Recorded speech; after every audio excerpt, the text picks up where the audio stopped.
अली ज़फ़र साहब, ज़रा मैं चाहूँगा कि थोड़ा सा आप सुने कि इमरान खान साहब ने आज जो बातें की हैं उनकी भी ज़रा गुफ्तगू सुने, काफ़ी सख्त नहीं है, ज़रा सुने वो क्या कह रहे हैं। मोहसिन नकवी पे भी केस हम इंशाल्लाह हमारा कत्ल का होगा, आईजी इसके ऊपर भी केस होगा। बेगैरत लोग है ये जो आईजी है सबसे बड़ा, किस कानून के तहत घर को लूट के लेके जाते हैं?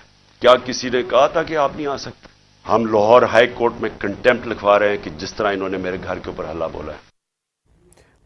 अच्छा, और मोहसिन नकवी साहब ने भी जवाब में जो प्रेस कॉन्फ्रेंस की है वो बिल्कुल ऐसे नहीं लग रहा था कि वो किसी निगरान चीफ मिनिस्टर की प्रेस कॉन्फ्रेंस है। उनके अल्फाज भी सुन लें, आप क्या कह रहे हैं। पुलिस वाला अपने घर जा रहा था, उसको मारा, उसके बाद एक एलीट की गाड़ी गुजर रही थी, उनको रोक के उनके वेपन छीने गए, उसके बाद गाड़ी को कैनाल में फेंक दिया। ये नॉर्मल पॉलिटिकल वर्कर नहीं करता है। पुलिस वालों को आज सुबह हमने कह दिया है, अब उनको जो करना पड़ेगा वो करेंगे। रेट ऑफ द गवर्नमेंट कायम होगी, अगर पुलिस वालों की तरफ हाथ बढ़ाएगा वो हाथ तोड़ेंगे।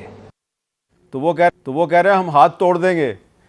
तो अली ज़फ़र साहब, अब इसमें तो दोनों तरफ से बड़ी सख्त जुबान इस्तेमाल हो रही है, तो मैं आपकी डायलॉग की तजवीज़ को मैं सपोर्ट करता हूं, लेकिन रास्ता कैसे निकालें? जी देखें, रास्ता ये जो जिस तरह मोहसिन रांझा साहब ने रिएक्ट किया मेरे इस बात पे, ये ही इसी किस्म का रिएक्शन बार बार आ रहा है। उसकी वजह मैंने आपको बता दी।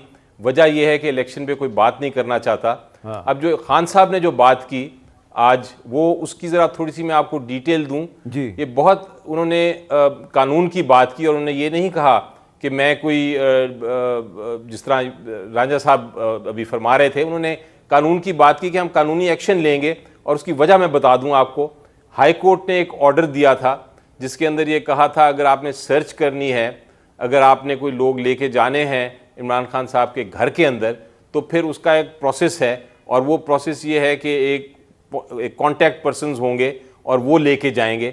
लेकिन जिस वक्त उन्होंने जिस वक्त निकले वो अपनी अदालत में पेशी के लिए, पीछे से ये रेड कर दिया गया उनके घर में, तो वो उसकी बात कर रहे हैं कि ये कंटेम्प्ट है। और मेरी नज़र में बिल्कुल साफ साफ कंटेम्प्ट है ऑर्डर की। ऑर्डर मेरे सामने पड़ा है और उसमें ये साफ लिखा है कि आपने किस तरह सर्च करनी है। अब जहाँ तक खान साहब का ये कहने का ताल्लुक है कि वो जब पेश हो रहे थे तो आपने देखा कि बजाय उनको पेश होने की फैसिलिटेट करने के, जगह जगह उनको रोका गया, उनके साथ जो लोग थे उन पे तशद्दुद किया गया और वो उनको पहुंचने में देर हो गई इस वजह से कि वो जो हुकूमत थी वो कोशिश कर रही थी किसी तरह वो ना पहुंचें अदालत में। तो ये इस किस्म के जब आप चीज़ देखें तो या इस किस्म के आप हकायक देखें तो फिर आपको परेशानी तो होती है कि ये डायलॉग की बात करने वाले जो हैं, जिस तरह आप बात करते हैं या मैंने जिस तरह एक कहा कि मेरी नज़र में ये एक ऑप्शन है जो जिसको हर वक्त खुला उसको देखना चाहिए कि वो पॉसिबिलिटी को रूल आउट नहीं करना चाहिए, उस डायलॉग को रखना चाहिए एक तरफ। अगर इतनी कशीदगी भी हो तब भी डायलॉग हमेशा ओपन रहना चाहिए ताकि कोई ना कोई उसकी सोल्यूशन और हल हो। तो वो जब उस दूसरी तरफ इस तरह का रिएक्शन आता है तो फिर आपको मायूसी तो होती है कि शायद ये डायलॉग वाली जो आइडिया है या कॉन्सेप्ट है ये बिल्कुल नाकाम ही है और उसको आगे परसू करने का भी फ़ायदा नहीं। आपने देखा कि जो सबसे बड़ी अथॉरिटी है हमारे मुल्क की, प्रेसिडेंट ऑफ पाकिस्तान, उन्होंने भी कोशिश की काफ़ी बार कि ये एक इलेक्शन का अनाउंसमेंट कर दी हुई है सुप्रीम कोर्ट ने।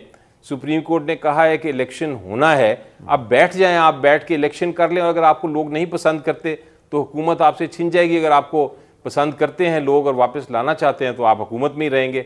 इतना क्यों प्यार है आपको कुर्सी से कि आप जो डिक्टेटरशिप में भी शायद बहुत कम देखने में आता है हमारी दुनिया की तारीख में और पाकिस्तान की तारीख में भी, वो अब एक डेमोक्रेटिक हुकूमत, एक जमहूरी हुकूमत कर रही है। और मुझे तो सबसे बड़ी परेशानी होती है PMLN से, तो मुझे नज़र आता है वो ज़रा यंगर उसमें एक क़यादत आ गई है जो उन्होंने शायद हिस्ट्री इतनी नहीं देखी, तारीख इतनी नहीं पढ़ी। लेकिन पीपल्स पार्टी जो इसका हिस्सा है, जो कि एक बहुत बड़ी जंग लड़ती रहे हैं, जिद्दोजहद करते रहे हैं जमहूरियत के लिए और डिक्टेटरशिप्स के ख़िलाफ़ आवाज़ उठाते रहे हैं, वो किस तरह ये बात मान के तो अभी तक PDM में शामिल हैं, ये ज़्यादा मुझे हैरानगी होती है। लेकिन अच्छा। बहरहाल कहते हैं कि जब आपके पास ताकत हो तो और जब आपके पास एक सीट आ जाए तो फिर किसी का जी नहीं चाहता कि उसको छोड़े।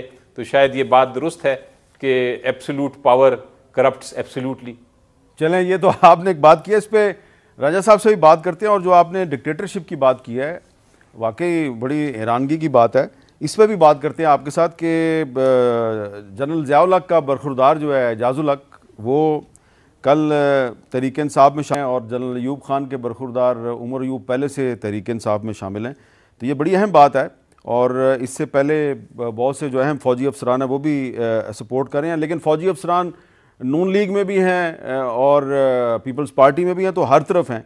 लेकिन ये बात बड़ी अहम है कि जो ज़िया-उल हक की लेगेसी है वो करार दी जाती है नवाज शरीफ, लेकिन ज़िया-उल हक का बरखुरदार आ गया है पीपल्स पाकिस्तान तहरीक इंसाफ में। ये एक बड़ी अहम बात है।